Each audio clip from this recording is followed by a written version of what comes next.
ان کے بھی ہیں۔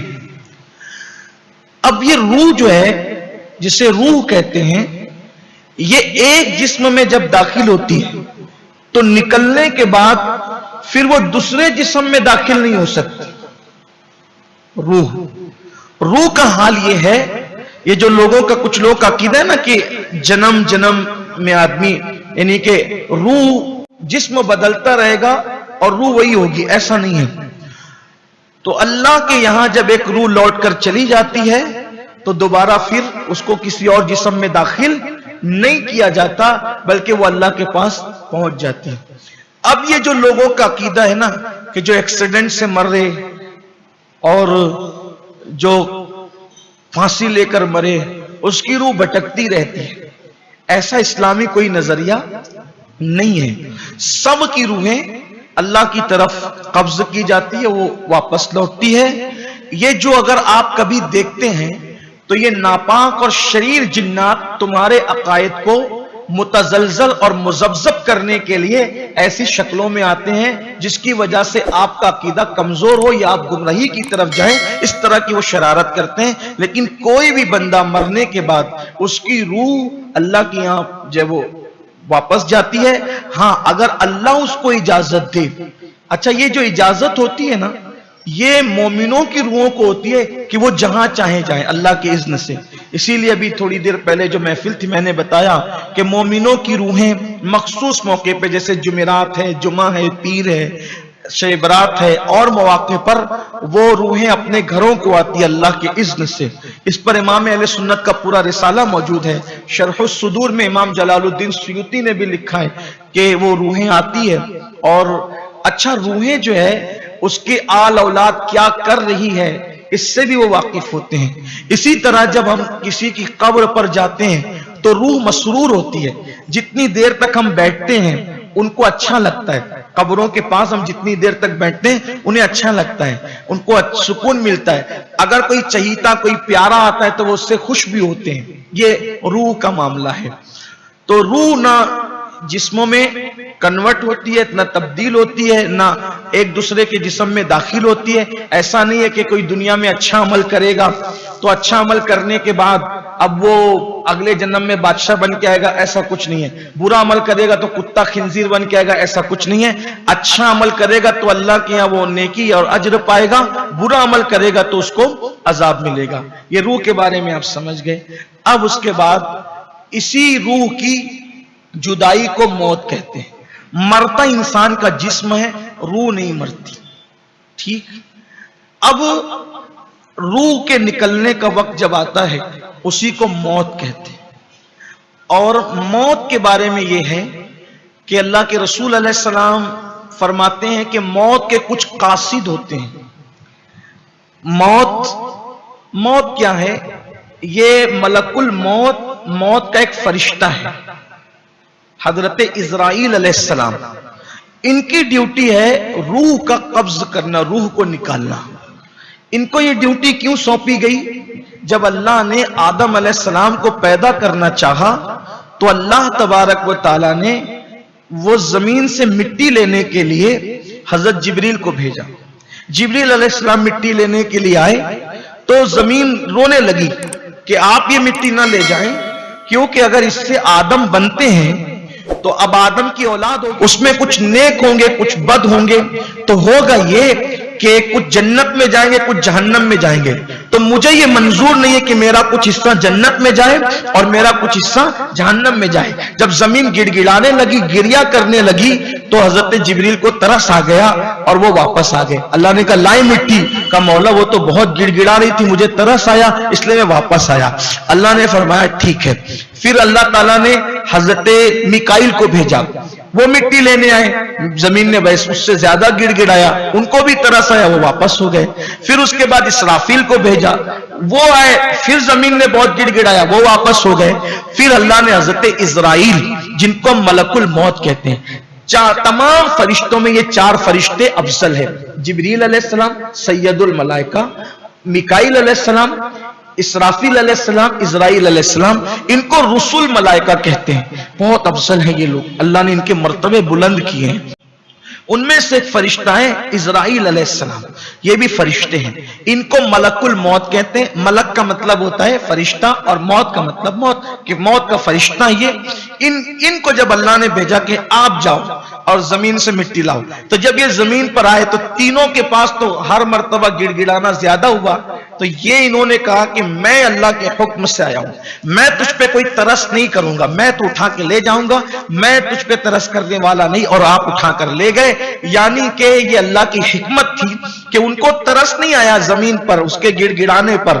اس وجہ سے اللہ نے فرمایا جب جدا تم نے کیا ہے تو ملانے کا کام بھی تمہارا ہی ہوگا. تو یعنی کہ جب مٹی تم نے لائی ہے تب روح نکالنے کا کام بھی تمہارے ذمے پہ ہوگا. اب یہ بات ہمیں سمجھ میں آتی ہے کہ جبریل جب زمین کے گڑ گڑانے پہ ترس آ گیا تو اگر روح نکالنے کے لیے صرف سمجھانے کے روح نکالنے کے لیے گئے، اماں روتے بیٹھی تھی تو جب زمین پہ ترس آ گیا تماں پہ بھی ترس آ گیا. لیکن اللہ نے یہ ذمہ داری ان کو دی کہ جس کو ترس نہیں کرنا وہ حضرت ملک الموت ہے. اور یہ بھی سن لیں سب کو موت آئے گی، سب کو موت آئے گی. آخری میں سب سے آخری میں موت کو بھی موت آئے گی. اور یہ بھی سن لیں، آگے ہو سکتا پھر آئے بات لیکن یاد آگے تو عرض کروں، پوری کائنات کو مرتے وقت جتنی تکلیف ہوتی ہے، توجہ کریں، پوری کائنات کو مرتے وقت جتنی تکلیف ہوتی ہے ان سب کے برابر اگر کسی کو مرتے وقت تکلیف ہوگی تو وہ موت کو مرتے وقت تکلیف. یعنی آپ سمجھ لیں کہ موت بھی موت کی تکلیف سے محفوظ نہیں ہے. اور آگے آئے گا اگر آپ کا ذوق سلامت رہا، جتنا آپ سیکھنا چاہیں گے تو اتنا ہماری کوشش ہوگی کہ اتنی ڈیپ میں آپ کو یہ سفر کرائیں. تو کہیں آپ کا دل ایسا چاہے گا کہ موت کوئی بری چیز نہیں ہے، صرف معلومات نہیں ہونے کی وجہ سے ہم ڈرتے ہیں. تو یہ ملک الموت حضرت اسرائیل علیہ السلام ان کی ذمہ داری ہے. اب یہ جو موت ہے اس کے کچھ قاصد ہیں، جیسے بیماری کا آنا. جب ہم بیمار پڑتے ہیں یہ موت کا قاصد ہے، یہ ہمیں یاد دلاتا ہے کہ موت آنے والی، بیماری موت کا قاصد ہے. اسی طرح بڑھاپے کا آنا یہ بھی موت کا قاصد ہے. اسی طرح سے دانت کا ہلنے لگ جانا، گرنے لگ جانا یہ بھی موت کا قاصد ہے. اسی طریقے سے بالوں کا سفید ہو جانا یہ بھی موت کا قاصد ہے. بڑھاپا، بیماری، دانت کا کمزور ہونا، آنکھوں کا کمزور ہونا، اسی طریقے سے بالوں کا سفید ہونا یہ سب موت کے قاصد ہے. اور آخری قاصد جو موت کا ہے وہ بڑھاپا ہے. بڑھاپے کے بعد پھر کچھ نہیں آتا، بڑھاپے کے بعد حضرت ملک الموت ہی تشریف لاتے ہیں.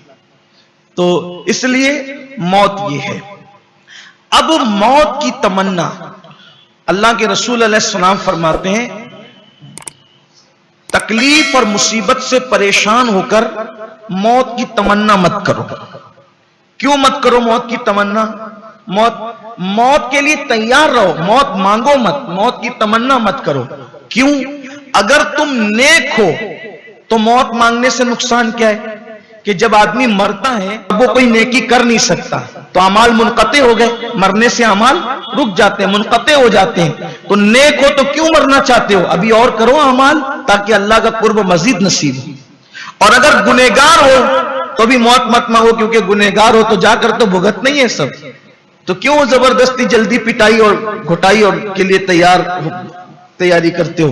اور ہو سکتا مہلت مانگو تاکہ اللہ تبارک و تعالیٰ توبہ کی توفیق دے. کوئی بندہ مومن ہو، نیک ہو، عمر اس کے لیے اللہ کی سب سے بڑی نعمت ہے.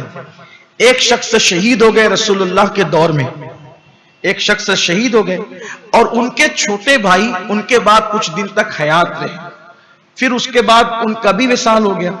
تو کچھ لوگوں نے شہید ہونے والے کی تعریف زیادہ کی، لیکن اللہ کے رسول علیہ السلام فرماتے ہیں مگر میں نے اس کے بھائی کو جنت میں اس سے بڑے درجے پر دیکھا. صحابہ نے پوچھا یا رسول اللہ وہ کیوں؟ تو آقا نے فرمایا اس لیے کہ اس نے اس سے رمضان کے روزے زیادہ رکھے اور اس نے اتنی نمازیں زیادہ ادا کی، اس لیے زیادہ اعمال کی وجہ سے اس کے درجات زیادہ بلند ہوئے. تو یہ لمبی عمر ہونا بھی اللہ کی بڑی نعمت ہے. اگر نیکیوں کی توفیق کے ساتھ ہے تو بہت بڑی بات ہے. اور اگر جب وہ گناہ کر رہا ہے لفڑا کر رہا ہے، مسائل کر رہا ہے اور جرائم کر رہا ہے، خدا کو ناراض کر رہا ہے، تو پھر اس کی لمبی عمر اس کے لیے بہت نقصان دہ ہے۔